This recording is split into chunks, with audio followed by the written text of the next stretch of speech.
Wala raw kasing mangyayari sa mga naglalabasang balita sa media. Malulusaw! May grandstanding at paepal lang ang ilan sa mga senador. Hello, kumusta rin po kayong lahat? Kumusta? Magandang araw, magandang hapon, magandang gabi, magandang umaga, good morning. Ano nang balita? Kumusta na po kayo lahat? Ngayon ay linggo, walang pasok, walang trabaho, magkwentuhan tayo. Ganun lang yun. Ano ka nasisira, ulo? At maraming salamat po sa mga kababayan natin na patuloy na nanonood sa aking walang silbing mga vlog, walang kwentang mga kwento, puro lang kwento, walang kwenta. Kaya nagpapasalamat po ako sa inyong suporta. Sa mga kababayan natin na nasa abroad, sa ibang bansa, maraming salamat po sa patuloy ninyong pagsuporta sa mga video ko na walang kwento, walang kwenta, walang katuturan, puro kabalbalan. Hey, nako.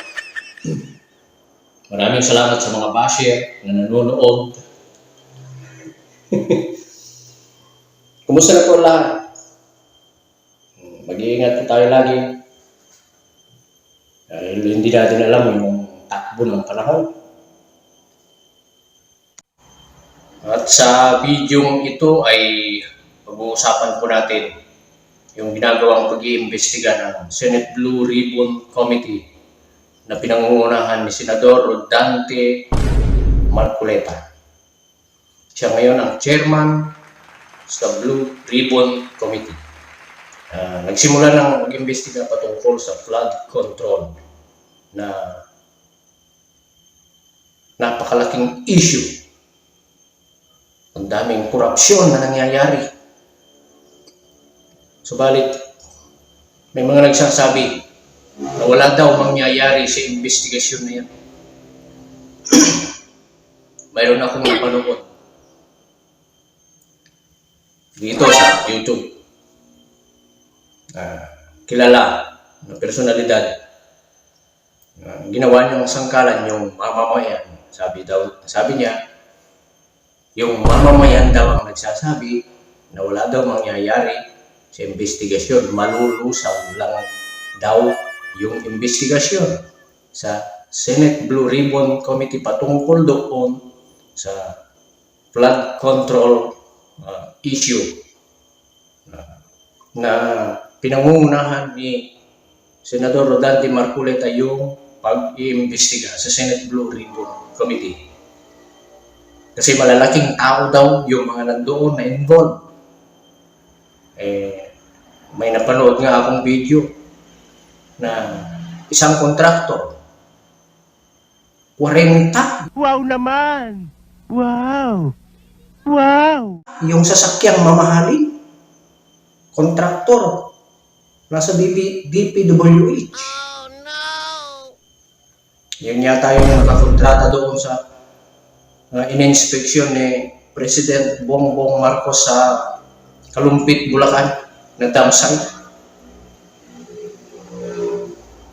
At na-interview din yun ni Julius Babaw, yung mag-asawa na yun. Pinakita pa yung mga iba't ibang uri ng sasakyan. Ang dami. Yung parking nila, yung garahe, puro sasakyan. Ang daming sasakyan. Diyos ko. Oh shit! Mayroon pa siyang pinakita ng sasakyan na pagbukas mo ng pinto ay may payong doon. Sa kabila, mayroon din. Paano masabi? Nang tanungin siya ni Julius Babaw kung magkano yun, tumawa lang siya. Diyos ko. Kontraktor sa DPWH nakakonect. Yan po kasi yung mainit na issue ngayon. Ay, nandito ako ngayon sa aking pinagpapalamigan. Ayan, mga kahoy. Mainit sa loob. Walang hangin. Kaya lumipat po ako. Ang issue ngayon, yung control, flood control, yung mga involved doon na mga politiko, tapos mga kontratista na puro palpak pero yumaman may mga district engineer na ang sabi ni Senador Rodante Marcoleta ay para ng artista na napakasikat na district engineer, pero yung bisikleta lang may binanggit si Senador Rodante Marcoleta, worth of 1 million bisikleta lang, district engineer. Uy, pakinggan nga natin yung matindi yun ha. Ito, panoorin po natin si Senador Rodante Marcoleta. O yung lugar, pati pagkain talagang, pati yung motor, pati yung bisikleta niyang mga mountain bike na tigi 1 milyon ang isa. Bike pa lang ho yun, ha? District engineer lang ito, ha? Okay, ngayon. Bakit siya nakakaginhawa na, bakit siya kumikita ng marami? District engineer siya eh. Siya yung gagawa ngayon. Merong equipment ng district. Okay. Opo, gamit ng gobyerno yun. Gamit ng gobyerno, gasolina ng gobyerno, taong gobyerno, lahat ng resources ng gobyerno. Siya pagkatapos siya yung gumawa ng programa pork.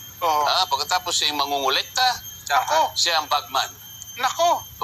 Sabi niya, sir, ito po yung nabahagi po ninyo, sir, distribute. Ganon. Anong klaseng... Kaya sinasabi ko sa kanila, ako hindi ko kayo bibiruin sa sinasabi ko sa kanila.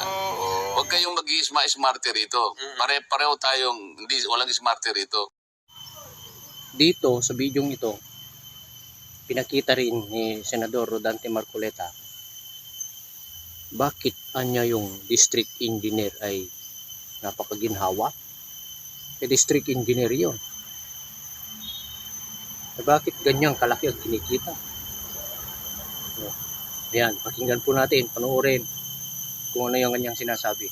Makabagong kagamitan. Pero sa tingin ko sa babaw ng kanilang pagkakagawa, Yun hindi lang. na ako kailangan sumisid ng malalim eh. Kasi hindi na ibang mabuti. Isipin mo yung standard na bakal na kinakailangan ibaon mo doon sa kinakailangang sukat.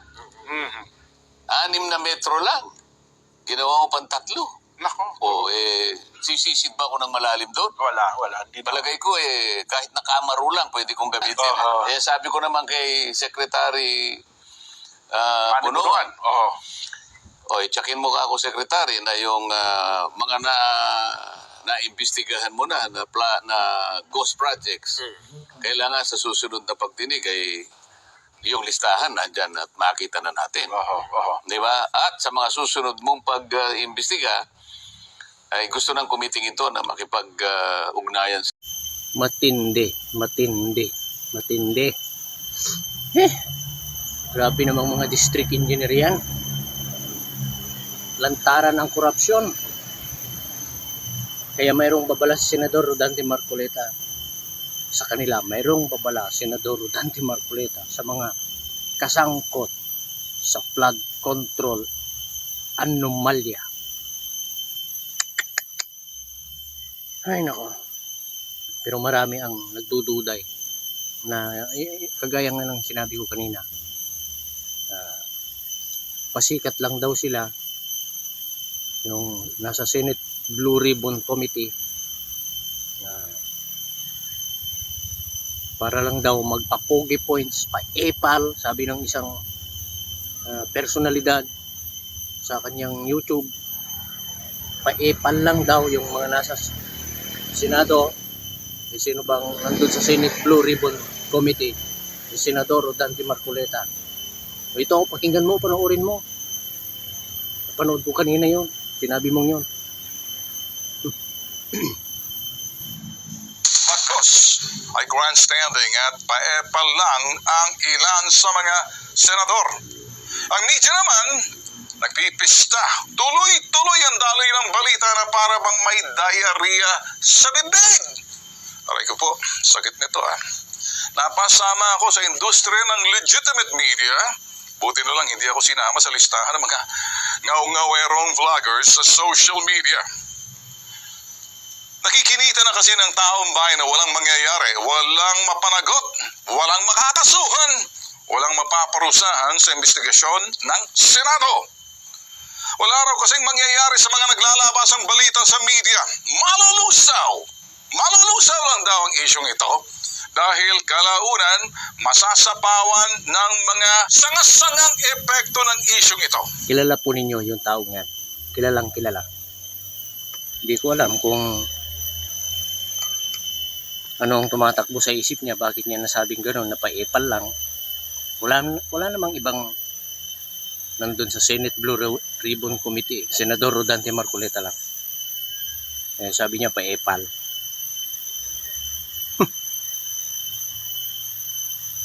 Doon kasi sa Net 25, sa pag-uusap-usap nila ni Senador Marcoleta, yung dalawang host, si Kuya Jem at si Kuya Nelson, na isingit nila yung issue noon kay Vice President Jejomar Binay na inimbestigahan nilang Trillanes. Senador pa noon, Trillanes. Pero nilinaw naman niya na yung issue na yun, kaya inimbestigahan siya. Yung mag-ama, Jejomar Binay noon, mayor yung anak niya, tapos siya tatakbong presidente. Ang totoo nun, nanalo naman sila doon sa kaso na yun. Pero yung popular rating ni Binay noon bumaba. Sa kaso nanalo sila, pero yung popular rating niya bumaba, napabagsak nila. Tinanong niya yung dalawa, si Senador Marcoleta ang nagtanong, anong kaugnayan yan sa tinatalakay natin ngayon? Anya. Ito, kasi nilinaw ni Kuya Jem na saan hahantong yung ginagawa ninyong pag-iimbestiga. Yung ginagawang pag-iimbestiga ng Blue Ribbon Committee. Ito ba ay pa-epal lamang? Ito ba ay malulusaw? Sapagkat maraming involved.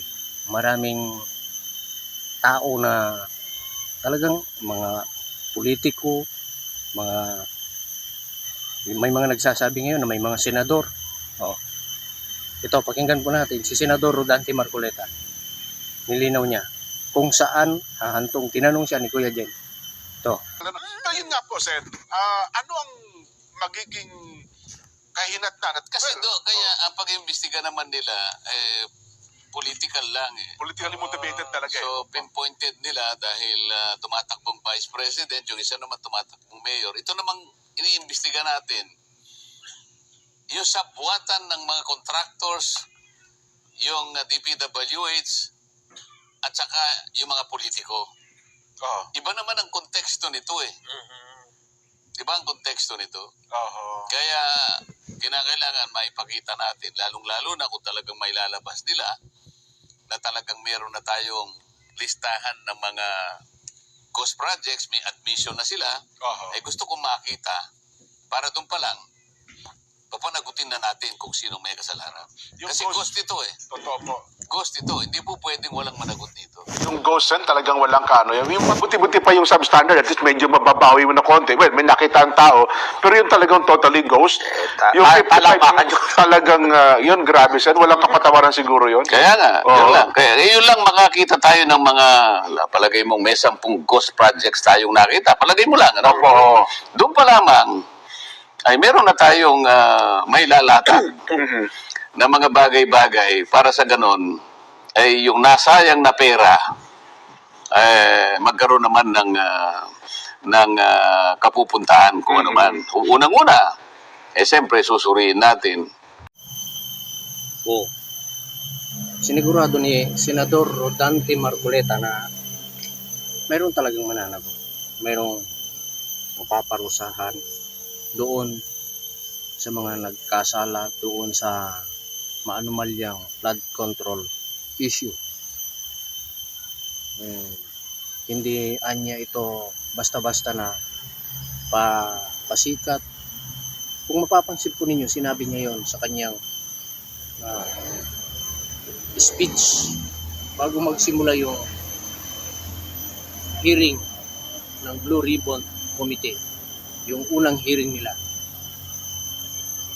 para hindi anya ito magpasikat sa mga tao, hindi ito pamumulitika.